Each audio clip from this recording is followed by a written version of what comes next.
Assalamualaikum warahmatullahi wabarakatuh. Perkenalkan, nama saya Danita Putri Larasati, NIM 21103010057. Di sini saya akan menjelaskan tentang ilmu gerak manusia, video kognitif and behavioral neuroscience. Nah, yang pertama, apa sih yang dimaksud dendrit? Dendrit itu adalah serabut pendek bercabang yang merupakan tonjolan sitoplasma. Nah, fungsinya untuk menghancurkan impuls ke badan sel. Yang pertama ada sinapsis plasticity atau komunikasi antar sinap. Struktur utama otak itu ada dua, yaitu hemisfer kanan dan hemisfer kiri. Di otak atau wilayah, yang pertama otak depan itu ada frontal, otak tengah parietal, dan otak belakang itu oksipital. Proses pada otak yang penting terjadi pada masa perkembangan atau melinasi otak merupakan koneksi dari semua neuron.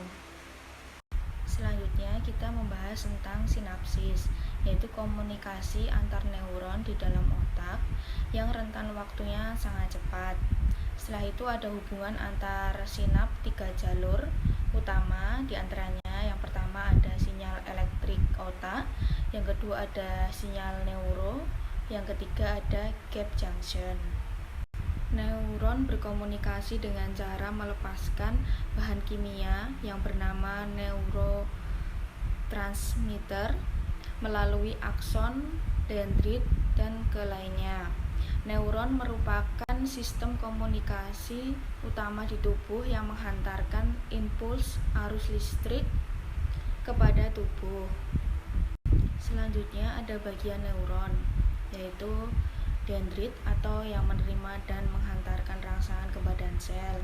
Setelah itu ada badan sel, itu dapat rangsangan dari dendrit ke akson.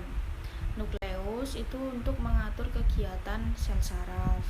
Dan ada akson, setelah itu ada selubung myelin, itu untuk melindungi akson agar tidak rusak. Setelah itu ada sel Schwann yang menyediakan makanan dan regenerasi. Setelah itu ada modus ranifer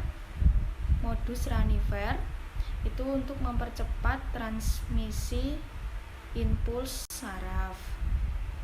Yang kedua ada tipe memori, itu jenis memori jangka panjang. Itu ada yang pertama ada ingatan implisit atau ingatan bawah sadar atau otomatis. Contohnya seperti kegiatan sehari-hari dan nonton film. Itu terbentuk karena dari ingatan masa lalu yang dilakukan berulang-ulang. Selanjutnya ada ingatan prosedural atau bagian dari ingatan masa lalu yang secara tidak sengaja teringat dalam bentuk bayangan. Contohnya bermain musik atau game secara berulang kali. Selanjutnya ada ingatan eksplisit atau ingatan yang butuh usaha yang lebih untuk mengingat, biasanya membutuhkan pemicu untuk mengingatnya. Contohnya tanggal atau hari, nama atau wajah. Butuh dari potongan memori untuk mengingat dan butuh effort. Yang selanjutnya ada ingatan semantik, itu ingatan yang berhubungan dengan kejadian pribadi seorang atau individu, butuh jenis pengetahuan. Contohnya ada nama buah, cara memakai pensil, cara mengendarai mobil atau motor. Selanjutnya ada ingatan episodir atau koleksi unik dari individu, mengalami kejadian tertentu. Contohnya seperti kenangan yang berkesan.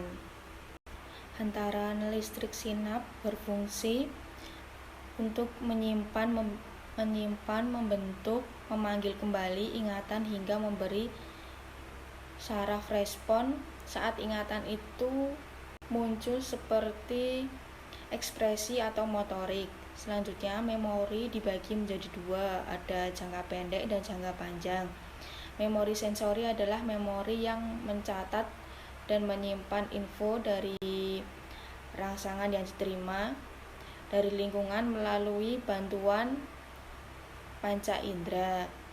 Selanjutnya, jenis memori jangka pendek itu adalah ingatan yang diingat hanya 30 detik dan hanya menyimpan dengan 7 memori dalam satu kali. Ada yang bisa diingat jangka pendek yang baik dan buruk. Ingatan jangka pendek jika diulang-ulang akan masuk ke ingatan jangka panjang. Yang ketiga, ada proses penyimpanan ingatan. Itu memori terbentuk sejak lahir dan akan terus selama hidup. Selanjutnya ada hipokampus atau bagian otak di lobus temporal otak. Fungsinya untuk mempertahankan ingatan. Setelah itu setiap sel ada rangsangan menimbulkan memori melalui 3 step. Yang pertama belajar, yang kedua ada retensi, yang ketiga ada retrieval. Selanjutnya yang keempat ada air mata. Diproduksi oleh kelenjar laksimal, berada di kelopak mata dengan atas dan menyebar di seluruh mata dengan kedip. Struktur air mata itu sama dengan air liur. Air mata mengandung air, itu dominan, ada garam, minyak, lemak, kurang lebih 1500 protein. AAO sama halnya dengan manusia bikin 15-30 galon air mata per tahun. Produksi air mata dipengaruhi oleh proses penuaan, kondisi, setelah itu ada kesehatan atau individu. Lapisan air mata itu ada, yang pertama ada lapisan lendir, itu untuk membuat air mata melekat di mata. Yang kedua ada lapisan air, itu lapisan paling tebal untuk menghidrasi mata agar menghindari dari infeksi bakteri.